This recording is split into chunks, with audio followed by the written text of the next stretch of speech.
seconds. Now you got to do something. Service from 15 feet away.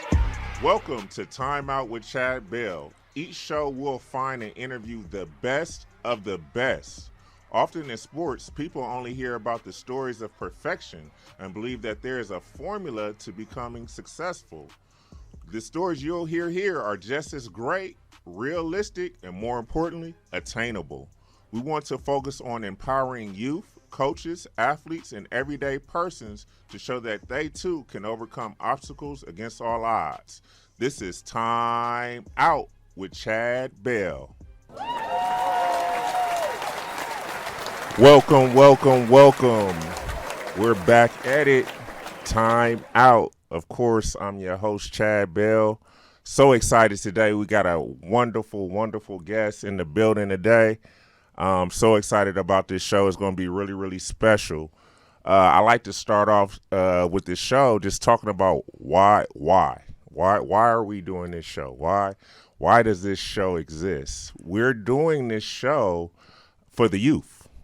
I wanted to come together with some great, fantastic people and really, really help the youth. And that's through conversation, through basketball players, coaches, football players, actors, whoever, just to help and show a map and a guide towards being successful. So that's why we're here. And each episode, we're going to dig a little deeper and expose as much as we can to help those out there working with the youth and the youth, so on and so forth. So I'm really excited.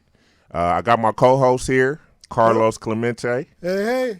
How you doing, brother? How you doing, man? Oh, I'm Good wonderful. to see you. Good to see you, man. Yeah. You looking good, man. Yeah, a little makeup, little touch up. Yeah, I'll hang in there. Hey, I want to be like you when I grow up, man. Okay. Well, that's a long way then. Yeah, so we have a very, very special guest in the building. I think audience is going to really, really love who we have here today. It's going to help some people. I think so. I really do. I'm looking forward to this. He's going to teach me a few things. Oh, really? Yeah. Okay. Hey, an old dog is never too old to learn. So That's right. That's how I keep it. That's right. Well, I learned a heck of a lot from you, man, and I'm very thankful.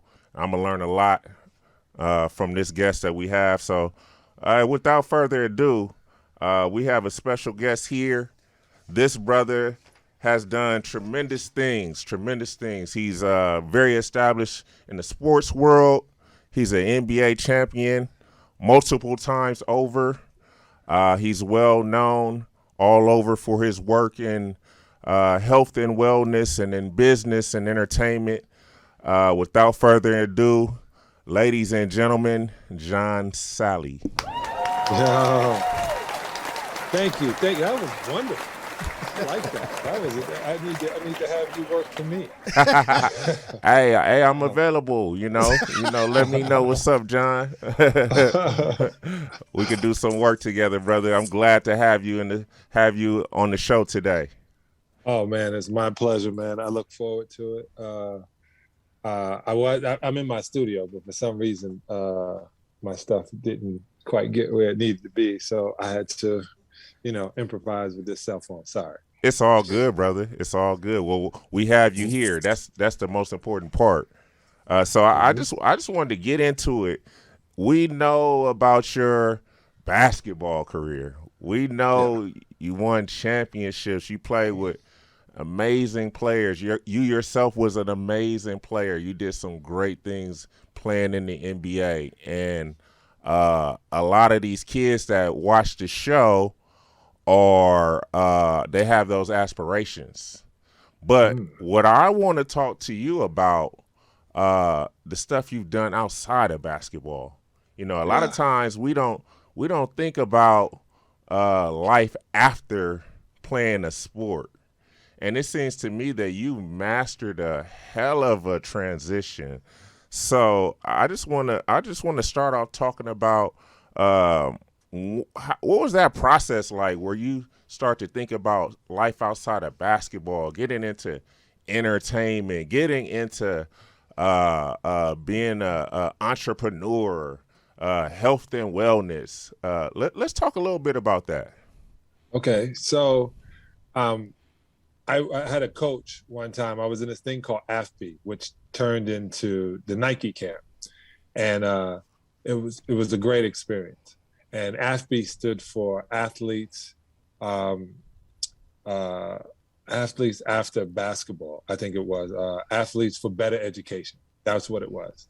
And one of the things they spoke about is the life expectancy of a professional basketball player, which if you got in, maybe 3 to 4 years. And I realized that if I got in 19, 20, or even 22 like I did, and if there was only 4 years, I'd be 26 years old. So I had to start thinking of everything in my life and everything I wanted to do. The fact that I was able to manifest the position of being in a professional sports, basketball in particular. Yeah, I'm 7 foot tall. I grew to that. But there's a lot of 7 foot tall people who couldn't get into the NBA. And I found out 1 out of every American is an NBA basketball player. So that means I was 1 in a million. So if I can manifest myself in being a basketball player, the other things I wanted to do, I should be able to do. So produce music, be in movies as an actor, as a producer, direct, get into the cannabis business, get into the crypto world, finding out what that is, starting a new show, a new idea. You can do anything you want. You got 24 hours, God willing. As long as you can work or do what you want to do, all you have to do is put your mind to it, and it's a focus. I also found out that I was a trailblazer. And in saying that, that means I was going to do things and other people were going to come behind it because the path has been laid. O.J. Simpson laid it, when I was growing up, O.J. Simpson, I know people are going to flip, but he was the one on television. He was the one everybody liked. He spoke well. He looked good. He had a swag to him. And I already had the swag and I already looked good. I just had to pick on what I wanted to do. New York. So that was the deal. I just realized that if I want to do it, do it. I wanted to be a late night talk show host. I wanted to be like Johnny Carson. I started setting that up while I was playing, I guess my 3rd year in the league of being on television, getting used to being in front of the camera, talking. I took voice lessons. I had speech lessons. It's 2 different things, being able to speak. Right. I read a word a day in the dictionary, just in case anybody threw a word up there. The situation I talked about, this writer one time said to one of my teammates, "What does it feel like now that you lost your anonymity?" And he said, "What's that?" And at first everybody would have been like, but of course, half the people didn't know what anonymity was. And so I just so no one would ever get me in the King's language, I try to prepare myself to be able to speak the King's language. Now, who helped you with this? You had to have some guidance for this. So how did you get that direction? I was raised a Jehovah's Witness. My mom's, we grew up in Brooklyn, and I was born in the 60s. So, you know what I always tell people? They used to have these commercials that stopped in the 90s called United Negro College Fund. And it kept pushing us to go to college. And it kept pushing us to have education. So my mentality was, when I saw somebody do it, I go, I can do that. I don't know if I can do it better, but I can do that. And so I worked at doing every single thing I've ever wanted to do. When somebody, I'm the biggest fan, and everyone that's known me 15, 16 years ago when I had Kanye West on my radio show, I knew he was who he said he was going to be. Wow. And I said it. I took pictures. I even have it recorded. I just believe when people say that they're going to do something, they do it. The ones who talk about it and talk about other people don't do it. So the guidance was seeing people do things, trying to investigate where they made the mistakes and not make those mistakes on the path. And that became it. I just realized also being a person of color to some people was a handicap. But in this situation, it wasn't, because it was so few of us in this position that you might as well go for it. It wasn't a lot of people. And that's what I did. The fact that Chad has a podcast now is amazing to me, In 2011, I started a podcast called Spider and the Henchman with Kevin Henchman. We were on the Adam Carolla network. And we had the #1 sports podcast above ESPN because we were ahead. We were there before they even started. So I know it can be done. And look at all the podcasts now. Not all of them is good. This one is a good one. And let me tell you why I know it's a good one, because I'm on it. I won't do any bad things, man. The deal is, if they go, oh, I want you on my podcast, and I look and I see that whack, I'm not going to be a part of whackness. Right. Just not. So my guidance was literally inside me. I've been one of those kids. And the reason I mentioned Jehovah's Witness, because people would understand how, you know, I had to be forced to do things, knock on the door on Saturday morning, study all the time. Yeah. But it gave me a discipline, and discipline outweighs, or what does it say? Discipline shows up on time where inspiration doesn't. So I was definitely determined and focused. That is awesome, man. And one of the things that, especially when talking with young people, they have all these ideas. What's really dope about you, John, you've done a lot, but you've actually went out and did it. Like, you hear kids say, oh, I want to do this, I want to do that. But talk to me about the mental process of actually going out and do it. I could say I want to run to the top of a mountain, but if I don't want to put the steps forward, I'm never going to get there. So what's your mental approach to that? Mental approach is the magic of believing. And I always say this because, you know, I talk to a lot of Christians. The man on the road to Damascus said to Jesus, he said, Jesus, I want to walk. And Jesus said, do you believe? He said, yes. He said, then get up and walk. And the man got up and walked. He didn't say, did you believe in me? He said, do you believe that you can walk? So the mentality is, anybody out there, the best thing about the internet is everybody's becoming a creator in there on this end, not realizing they already are the creator. And it's not just young folks. Like, you don't have to have an age to where you want to take your life. It's your life. Of course, when I retired from basketball, and I could have kept playing and, you know, stealing money, but I told my wife I wanted to go into Hollywood full time, and she looked at me like I was crazy. But since then, I've been in 17 movies and 66 shows. Wow. And I hosted close to 14 shows. So once you determine what direction you want to go, God willing, your surrounding group is strong enough to roll with you. All right, John, you know, when you were talking about all your shows and everything, I remember when you did the Best Damn Sports Show, period. I used to watch that all the time. And the discipline it takes for that, because you got all these egos together and whatever. What was your goal in doing that show, and how has that helped you transition into what you're doing now? Well, first thing, I thank everybody over at Fox Sports Net, all the executive producers and everything. They taught me everything. I asked every question. When the set designer was putting the set together, when we had to figure out how I looked in a chair and why it was important to how I looked in the chair, to the clothes I was wearing, to making sure I do my own makeup now. I didn't do it now. I just look this good. But that's all lighting, baby. You got to make sure you got your lights. If you want to do it, you want to be in it. If you say you want to be a filmmaker, you should know everything about that film.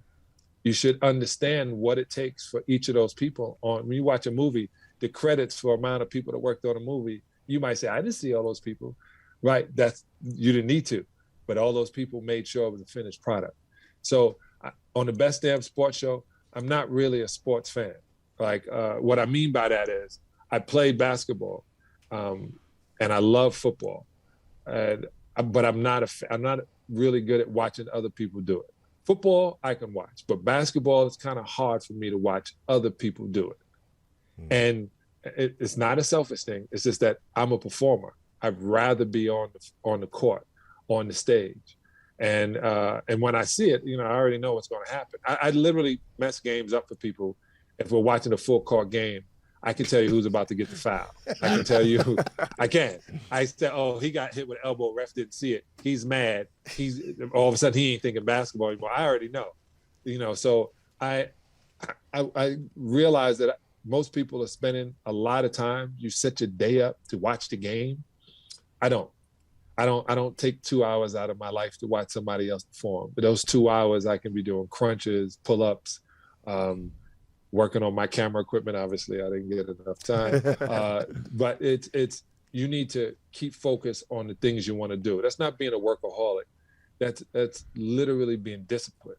Discipline to me is the most important thing out of anything. You have to be disciplined.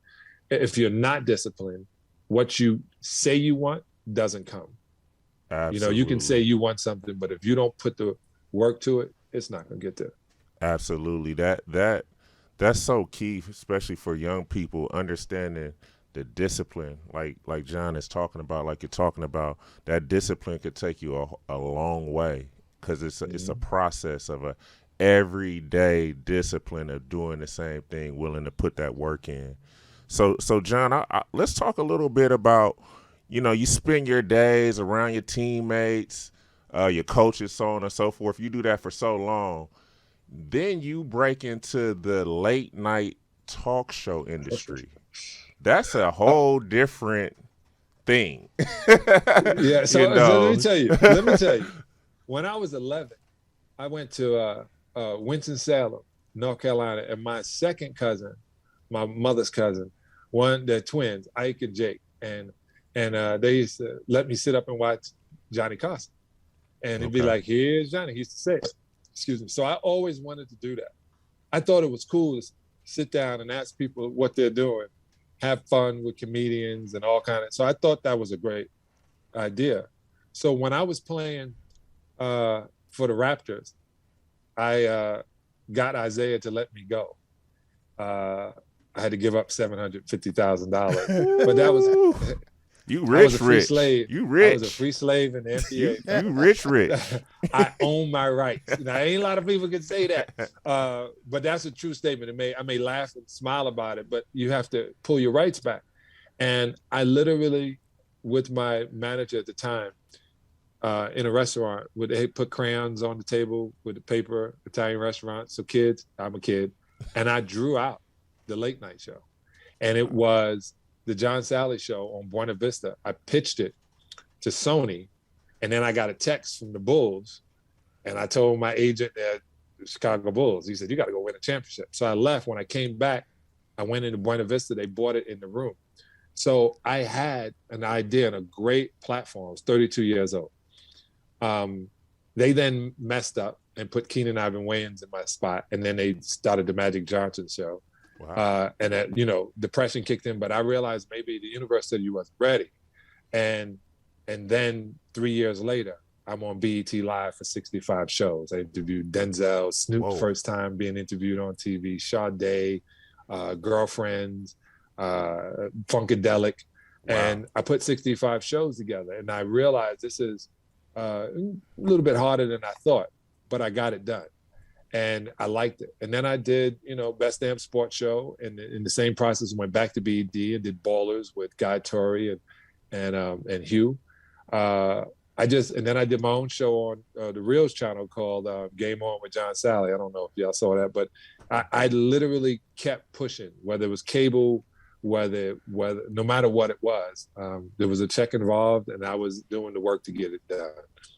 That's amazing. That is amazing. So, to me, one thing that I see a lot of athletes do, and they do it for the greater good, they use the fact that they're in a special group in a fraternity. Like Omega Psi Phi fraternity. Oh, I thought you were talking about Q Psi. Hey, represent.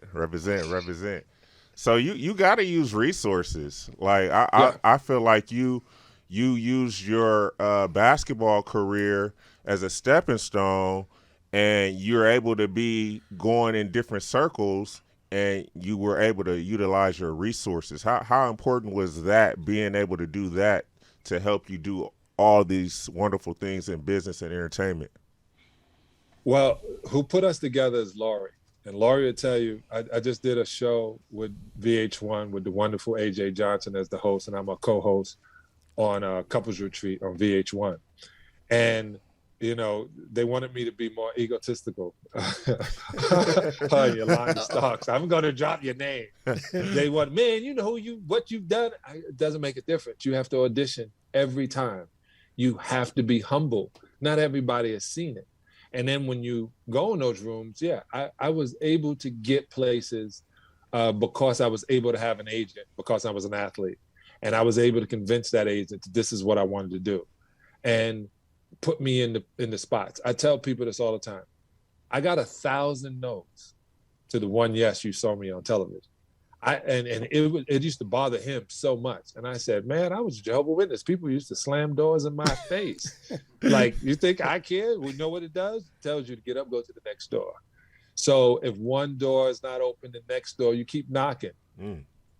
What I'm doing now with the John Salley Crypto Show.com and what I'm doing in Web3 and in crypto is I own everything I'm doing except this show that I'm on right now, 100%. And I'm selling it to people who want to see it. I'm not sitting around waiting for YouTube to give me 21 cents of a penny. I'm getting every dollar that comes in that door. And then I'm the one determining who gets this and where.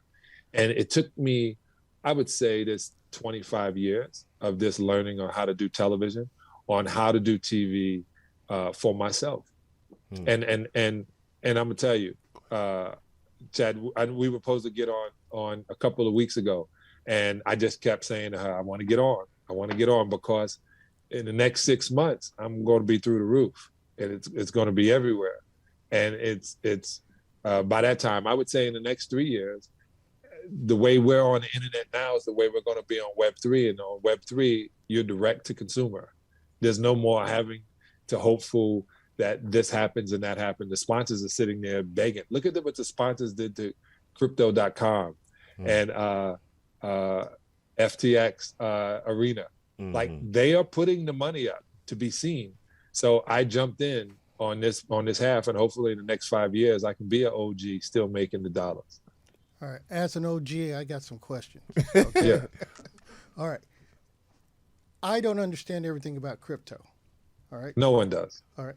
Now, how are you taking everything that you learn? Financial literacy is one thing that young people in my time didn't have. All right. You're a little bit younger than me. All right. Yeah. So you had some of the same issues growing up. How are you taking and spreading financial literacy to people so they can be like a John Salley? So I deal with it in case people want to check it out.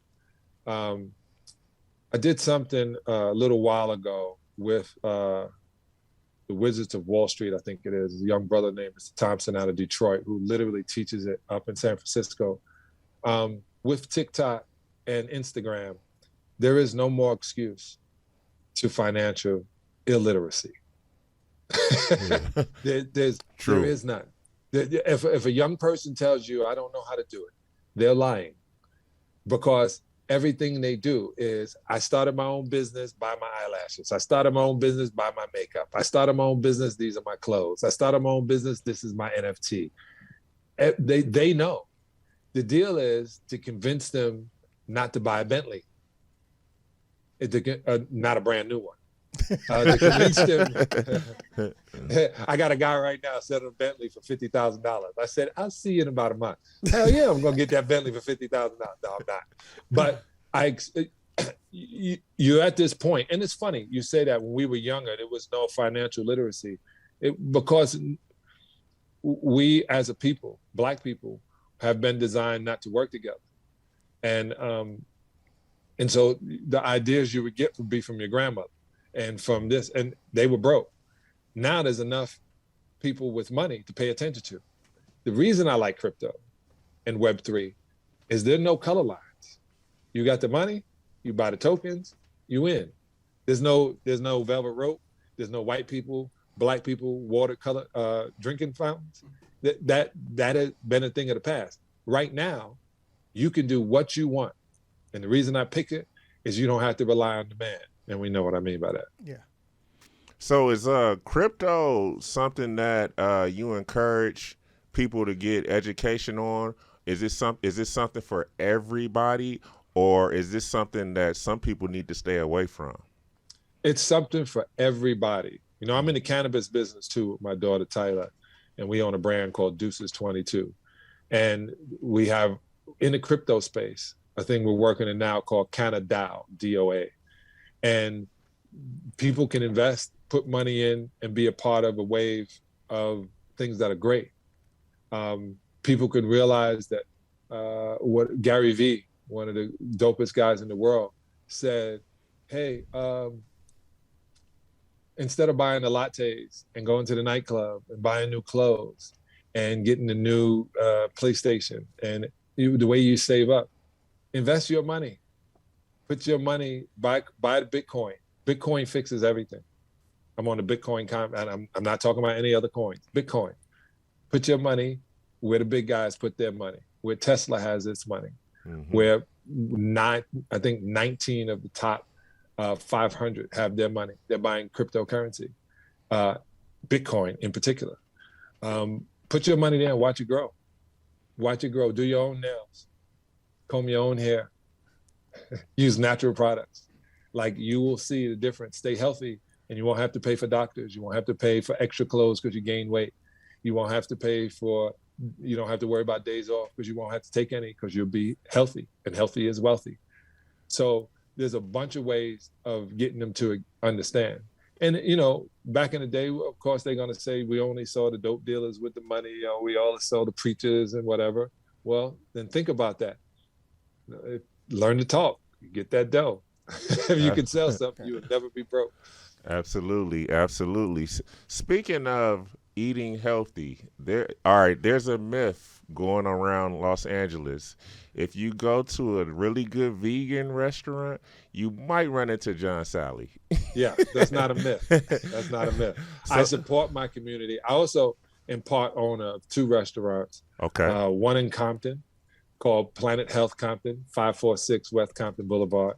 We're doing an event this Saturday. Come check us. And then Planet Cafe Organics out in San Bernardino, which on the way to Palm Springs, so there's no excuse to anybody going. And we, you know, it took me a second in the first one to convince my partners, one, how much better they would feel by not having dead carcasses in our freezer, and how they would feel becoming vegan. And they did, and they lost unbelievable weight, not just physical, but mental. And you will see me at these restaurants, like usually people there's only one steakhouse I go to. It's called, there we go. The one steakhouse in Hollywood is called Craig's. And because Craig became vegan, but he couldn't stop his family's money. I ain't getting into that. But half of the money is vegan. Half of the menu is vegan. And the world is changing. A couple of years ago, there was like 0.0% vegan. I think now America is 3% vegan. As you notice, they're selling oat milk and almond milk and beyond burgers and sausages and everything to get you away from eating dead carcass. So I like supporting those who are supporting the movement. Absolutely. Well, you look like you're in some really good shape. You can tell that you're treating your body well. How Carlos, how old are you, Carlos? I'm 66, man. Damn. I'm sorry. I'm proud of it. I don't know what that damn means. That look good. That 66 look good, boy. Yes, sir. And $3. Man. And $3. Wow. Yeah, I got 4 of them. Well, we'll never have hair again. No, not me. I don't even pay attention. All right. All right. So how did you get into you're considered a vegan activist. So how did that seed get planted for you? Oh, Adrian Dantley was my OG, was my vet. Shout out to Adrian Dantley, NBA legend. And Adrian Dantley, we were in Milwaukee. He said, "Hey, I'm gonna buy you lunch today." I was like, "Word?" Yeah, he said, go ahead, order anything you want. I said, anything I want? Yeah. I want lady, I want a cheeseburger, fries on the side, and a strawberry shake. And I handed AD the phone, and he laughed, and he said, bring me a half a sandwich and a soup. And at 4:30, bring me another half a sandwich and a soup. I said, that's all you're going to eat? He said, yeah. And so we eat the food, you take a nap. And when AD was like, don't forget my bag, because I was still a rookie. And I get over there, you got to be there by 6 o'clock. I get over there at 5:55. AD had been there, 5 o'clock stretching and heat. And we're playing an exhibition game. And this is against Jack Sikma and Randy Brewer. Now, these are two well-known, big, slow white guys. And I'm not slow. And they were destroying me. And Chuck said to me, what's wrong with you? I sit down next to AD, and he looks around. Sit down till you get your head right. And AD looks at me and said, how that cheeseburger treat me? And I looked at him, and he said, man, you can't be a high-octane athlete eating low-octane food. He said, he said, the food supposed to give you energy, not make you sleepy and play like garbage. From that point on, I started paying attention to what I was eating. And then in 91, I got tired of having lower back pain. I got tired of having acne. I got tired of my feet stinking. I got tired of having bad attitudes. And I got my first colonic, Dr. Jewel Pookrum at her place in Detroit. And when it cleaned me out, and then I started eating microbiotic at that time, I lost, I think, 14 pounds. That means I was full of it. And I was playing better. I know my cousin said I got darker. It looked like a burnt match running up and down the court, jumping around. That's hilarious. but what happened is I had energy through the roof. And then I realized, we want plants to live well. We don't feed them garbage.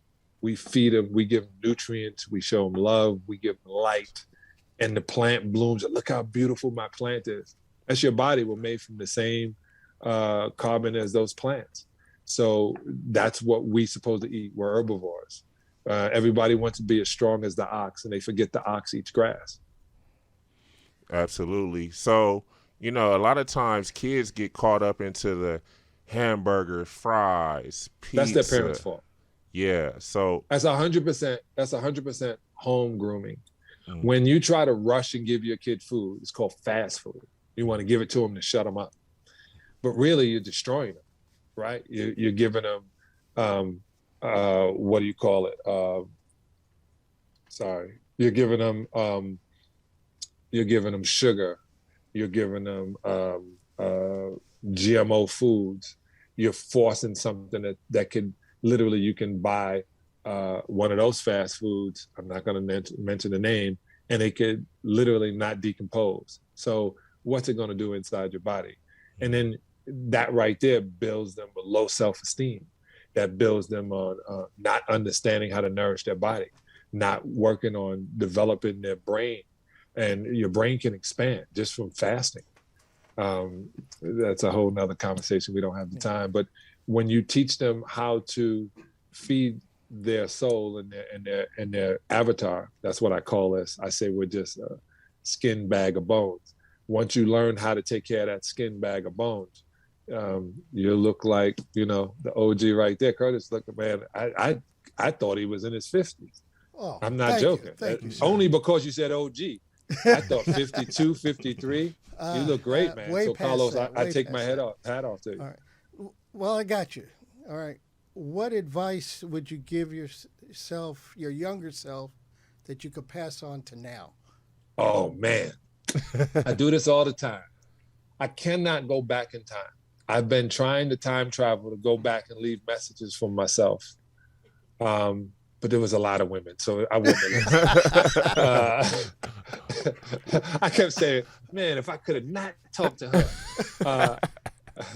My younger self, I would go to Colombia once a year and then not talk to a girl all year. That's what I would give myself advice to do. The one thing I would say is stay with a routine.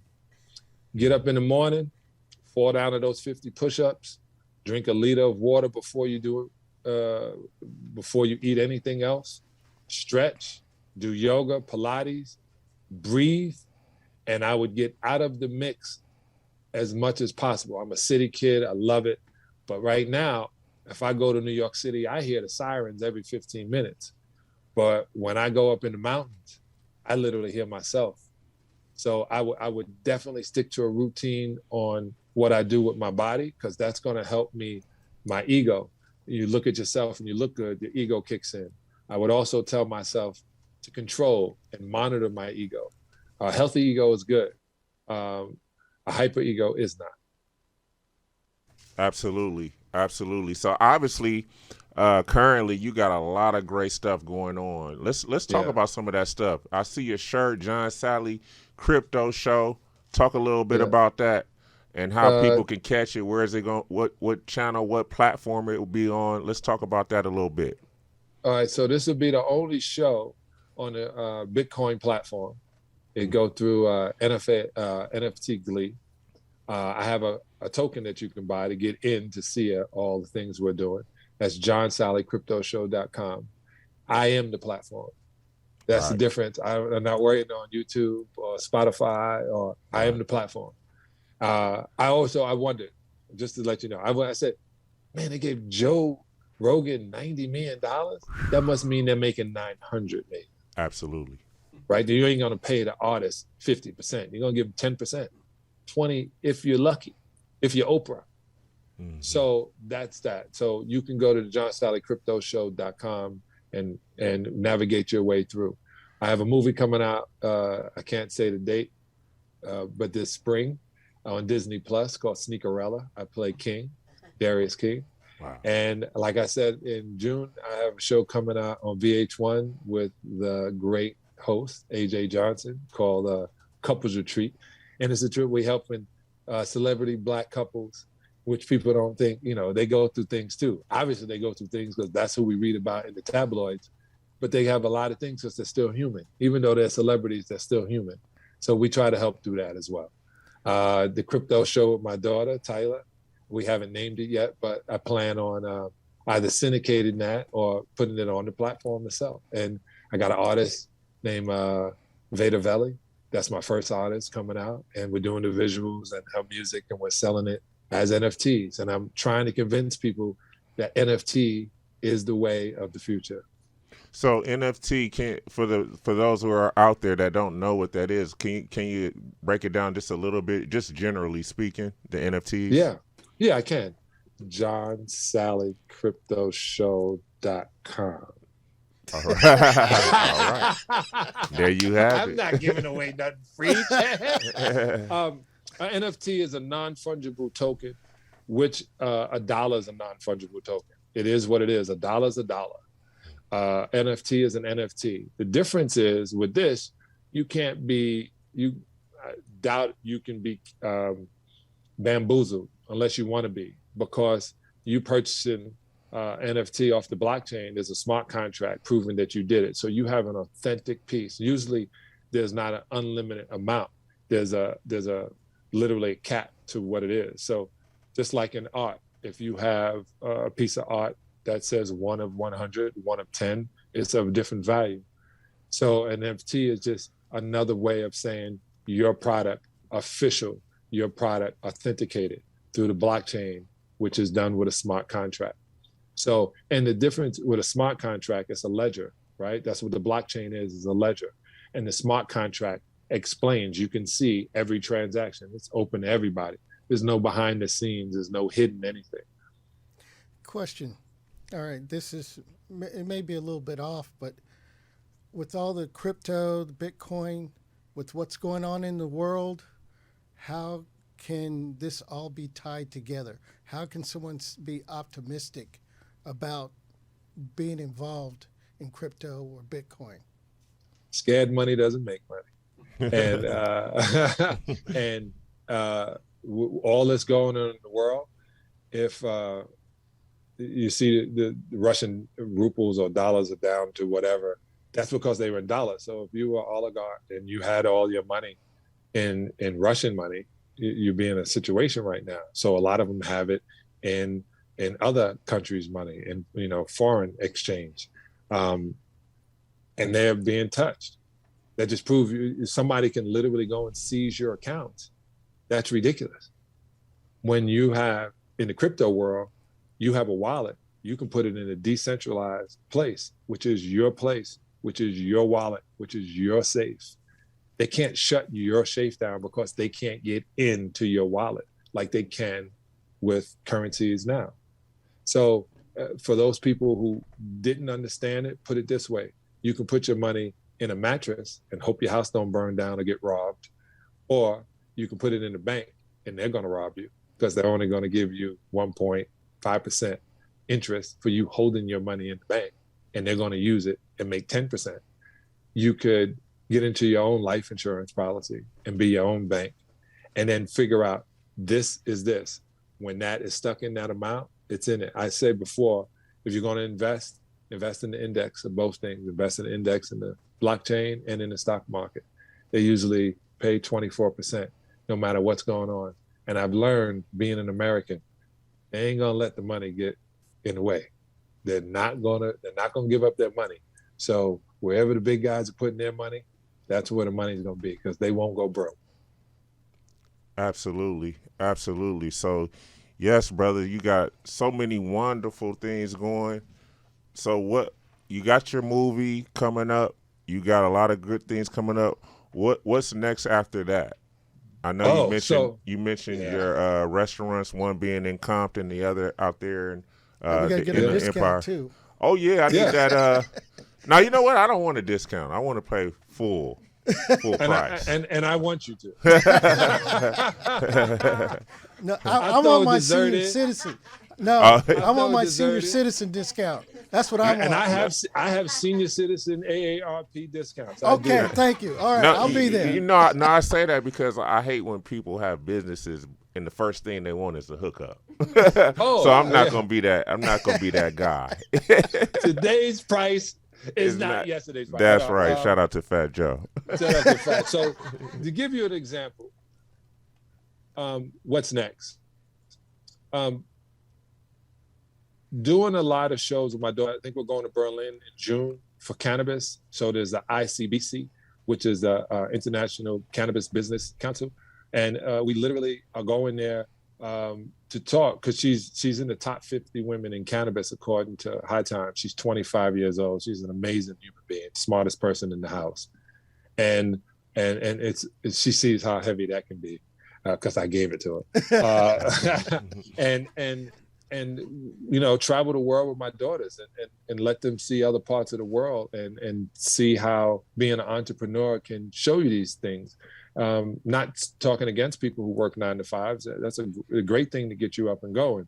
But I teach my daughters entrepreneurship. And when else were they going to be able in June to go to Berlin and somebody else pay for it, right? Mm-hmm. And they get to benefit from it. In the work, making sure my artists' music gets to as many places as we can possibly get them to, get her to. What else besides that? Besides living well and thinking of wonderful things, we just heard today that in the city of Inglewood, which is my home city, shout out to Inglewood. Yeah, you know, the world champion Rams. We are literally going to put a Planet Health in Inglewood, hopefully 3,500 square feet, so people can literally get good food, be in a good environment. The vibration when you walks in literally puts you in a good space, and putting that as many places here as possible to start off, and then see about it moving. I have my ideas for a lot of other businesses, but now that I'm older and wiser, I just want to grow what I have. And then, as I said, the mistake I made as a young person is when I first got money, I fed people from the tree. Now I feed people fruit from the tree. So if I were to start off, I would not have given a dime away to anyone. I would have still act like I was in college, lived off, because I proved I didn't need any money to live. So when I got the pros, the rest of it was just dumb. I would get the place I want, to be a nice environment, but I would literally keep contributing to my life insurance policy. And then when I make money, I pay people from the percentage. I wouldn't touch anything of the principal. Those kind of things you have to explain. I'm with a group right now. We're putting together to help young athletes and entertainers manage their money. And when they come in, I got a big whiteboard and I say, hey, we're going to be here for a little bit. Write down everything you've ever wanted when you were a kid, when you're an adult, that you think you want now, that you've seen, put it on the board. And so we go through everything. And then we put up the amount of money they have and what it costs. And that's what it's going to cost. And then if it's not an appreciating asset, meaning if it doesn't grow, then we can't do it. If it's a depreciating asset, we buy used. If you want a house and a home and you want your whole family to live in it, just understand, sometimes that's not the best idea. So there's a bunch I would teach and do.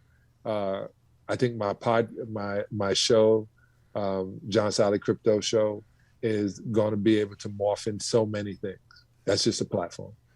Run down the websites. You got John Salley Crypto. JohnSalley.com. All right. JohnSalleyCryptoShow.com. All right. I need the restaurants. Planet websites. Health, Okay. Compton. All right, because I got to check the menu out. So in Planet Health Compton, we sell vegan soul food. Okay. So vegan food is I'm food sold. for your soul. But in I'm essence, there. yeah, I got collard greens mixed with kale. All right. I'll be there. We got literally what I had the other day, a shrimp hero made with oyster mushrooms instead. Same kind of way. And Plant Organics. I mean, Plant Organics is off the chain. Cafe Organics. Why did I say Plant Organics? Cafe Organics in San Bernardino. The entire menu is off the chain. There's not a thing on the menu that you would not find delectable and tasty and filling. It changes everybody's mentality on vegan food. They go, man, I never had vegan. I said, you ever had pasta? Yes. You ever have fruit, vegetables? Yes. You had. Just don't put any butter or milk on it. You're good. No cow cheese. You're good. Absolutely. Well, John, this has been amazing, man. You're a man of so much knowledge and a wealth of excellence in your life, and I really appreciate you taking the time out to join Time Out and talk about some wonderful things and inspire their youth and inspire people out there listening to the show. Thank you once again, and we hope that you can come back in the near future and share your future projects and your future endeavors. And we're going to check out those restaurants, and I look forward to the John Salley Crypto Show. That's going to be an amazing, amazing show. Thank you, brother. You should buy an NFT, man. It's only $60, but it lets you in.